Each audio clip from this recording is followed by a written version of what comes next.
عسلامة يا جماعة ومرحبا بكم الناس الكل من الاخر وعلى الاخر. هذه ريسيت متاع جاتو اورانج اللي باش توليو تعتمدوها اكيد وما عادش باش تبدلوها بحتى ريسيت اخرى. لهنا البرتقان متاع السنة، برتقان العصير نقصد، جاب كميات كبيرة وبنين برشا وكبير ورخيص او ميم طون. صدقوني، اللي شربته جوعة من السنة يراه كان ربي. حتى الكعبات كبار تحسوا برتقان مالتي، والقروسية متاعه معتدلة على الاخر. خذيت منه كعبتين انا ونحيت لي زيست، ناخذو كان القشرة البرانية وماذا بينا نستعملو زيستور يكون جويد، ما نحبوش دي زيست يكونوا كبار برشا. تاع كعبتين كاملين. المول اللي باش تطيبوا فيه تدهنوه مليح بالزبدة ومن بعد تفارينيوه تحطوا له الفارينة. انا لهنا ما خليت حتى طرف لمنيو معناتها ظاهرة كيف ما تراو، الكل مغطي باش نخدموا على الطريقة الزمنية في الفورمة هذيك اللي شريتها من عمناول وما استعملتهاش، هذا اول استعمال. خذيت كمية متاع برتقان عصير وعصرته. انا خدمتها في الصباح، شطر اللي عصرته زقعبته حاسيله والباقي باش نخدم بيه الجاتو متاعي وباش نعملوا شحور. الكمية متاع البرتقان اللي باش نخدموا بها الجاتو للشحور والا للبات يلزمها تتصفى وما يقعد فيها حتى طرف بولب. لهنا باش ناخذ 150 مليليتر وباش ناخذ 150 جرام سكر ونحك بهم لي زيست متاع البرتقان. لهنا نحبهم معناتها يجوادوا باش نهشهم سوا ديزون بالسباتول كونتر الباروا متاع الصحفة ونقعد نخدم بهم. ودو بلوس باش يعطيونا النكهه اللي حاجتنا بها، وقت القشور تخرج ليسونس نتاعها. سيرتو احنا ماناش باش نحطوا فاني، وهذايا من شأنه باش يقطع ريحة العظم. كمية العظم 3 كعبات، ميزانهم بالضبط 150 جرام بعد ما نحيت القشرة. رشة ملح في اي جاتو. كيف تحط العظم مع السكر تركض ديريكت، ما تخليش السكر يتحرق بالعظم. لهنا باش نركض على فيتيس تكون من الاول ضعيفة ومن بعد باش نقوي مدة 7 دقائق. العملية ما تاخوش برشا وقت خاطر ما عندناش برشا اعظم. يبيض الخليط كيف العادة ويلدوبل دو فوليوم، معناتها يولي دوبل ويبيض كيف ما تعرفوا. وقتها باش ناخو 70 مليليتر متاع زيت نباتي عادي، ويل دو تورنوسول ولا زيت عباد الشمس، وباش نزيدهم عبارة نخدم في مايونيز انفيلي بشوية بشوية وانا نركض على فيتيس قوية. من بعد ما نكمل كمية الزيت باش نقوي في الفيتيس ونقعد نركض 20 ثانية بالضبط. بعد المرحلة هذه نصبوا الجو دورانج الكل 150 مليليتر واللي سبق وصفيناه كيف ما قلت. من بعد نركض 20 ثانية بعد الجو دورانج باش نبدأ وقتها نزيد في الفارينة.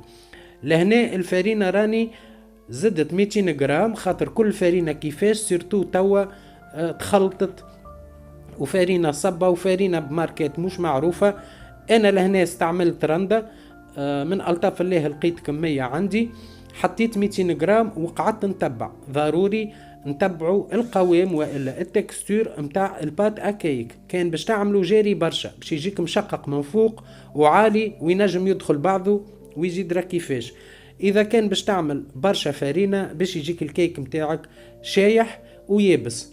لهنا حطيت 200 جرام عليهم 10 جرامات خميرة حلويات وخلطت شوية بالماريز ومن بعد خلطت بالباتور. وكيف نخلطوا بالباتور ما نبالغوش باش الجلوتين متاع الفارينة ما يخدمش. ضروري راو هذا. لهنا حكاية 10 ثواني من با لقيت الخليط متاعي جاري برشا فزدت 30 جرام فارينة. على كل حال ماهوش باش ياخذ لك اكثر من 250 جرام فارينة. من المستحسن تبدا ب 200 جرام تكمل 30 جرام. كان ما لقيتوش كيما القوام اللي ترى فيه في الفيديو واللي يكون خاطر على جاري، لهنا كيف ما تراو جاري برشا تنجم تخدم به هكا، ولكن ما ننصحش راهو يجي مشقق من فوق. لهنا زدت 30 جرام نتاع الفارينة وما عاودتش خدمت بالباتور، جيست خلطت بالماريس كيف ما هكايا وتحصلت على القوام اللي حاجتي بيه. كمية السكر راهي معدلة، اللي يحب حاجة ناقصة سكر، اللي ما يحبش يعمل السيرو اللي باش نخدمه في الاخر. قبل كانوا يعملوها بالشحور ويحطوا عليها اللوز المحمر والمهروش. انا لهنا حبيت نخدمها على الطريقه الزمنيه ومانيش باش نزينها باللوز وباش نعمل لها السيرو المعتاد.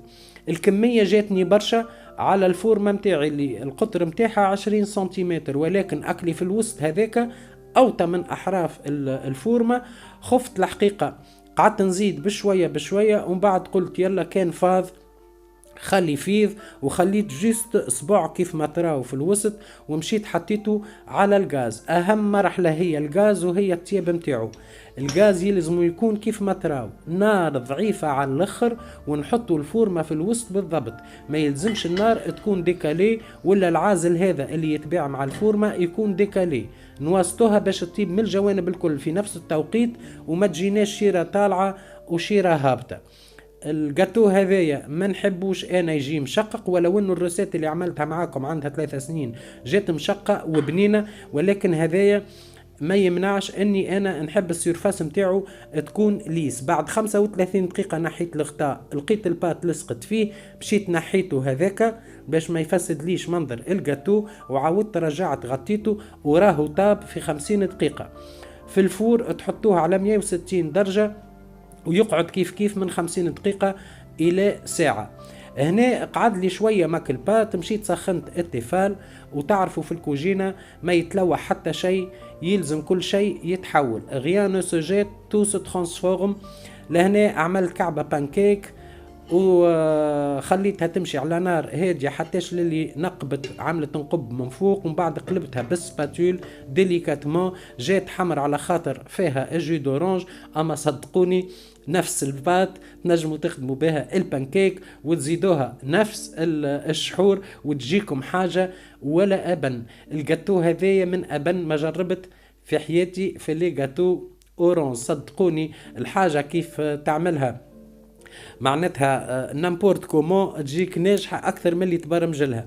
هونية بعد 50 دقيقة بالضبط خرجت البروشيت شايحة باش نصب، باش نخليه بلوتو يرتاح حتىش للي يعرق. حكاية الدريجين باش نهز نحطه على الرخامة نستناه يعرق، ومن بعد باش نخضه حتىش يلسو ديتاش ويتنحى وحده من الفورمة، لا بسكينة ولا هم يحزنون.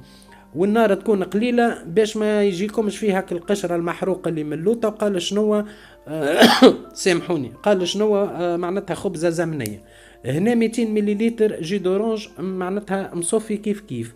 زدتوا 3 مغارف كبار متاع سكر وخليته على نار متوسطة. بعد ما حركته مليح ينشح شوية ويعطينا بعد 13 دقيقة انا اعطاني التكستير اللي حاجتي بها، يجي كي عسل خفيف. خذيت لهنا اكل فورمة، خرج الجاتو ولا غلطة كيف ما تراو ما شاء الله.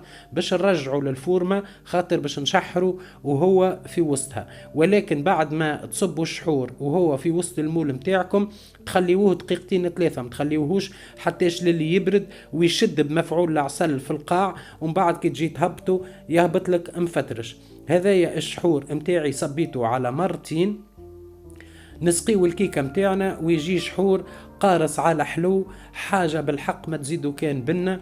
جاتو يجي خفيف برشا، لاهو ملبد لاهو شايح لاهو مزيت لاهو مكبد. حاسيلو باش تعملوا عليه 66 كيف. ماكم تحبوا الساهل وتحبوا اللي بلاش زبدة وتحبوا الاقتصادي، هذايا يعنيكم. صبيتها لهنا جيس بعد 2 3 ملي تصب الشحور، وراو الشحور هذاك عادي يهبط، ما نستناوهاش كيف ما قلت باش ما تشد لكمش. الفورمة خرجت نظيفة ما شاء الله. نقصوا الجاتو متاعنا وناكلوا صحة وبشفاء. العلو متاعو بارفي ماهوش مكثر وشكون يعلي يكثر ولا هو كيتار تواتي. راو خفيف قد ما نقولكم خفيف وشوية، ما يستحقش ميم با تمضغوا. وحتى كيف بيت من غدوة قعد لي بنفس التكستور.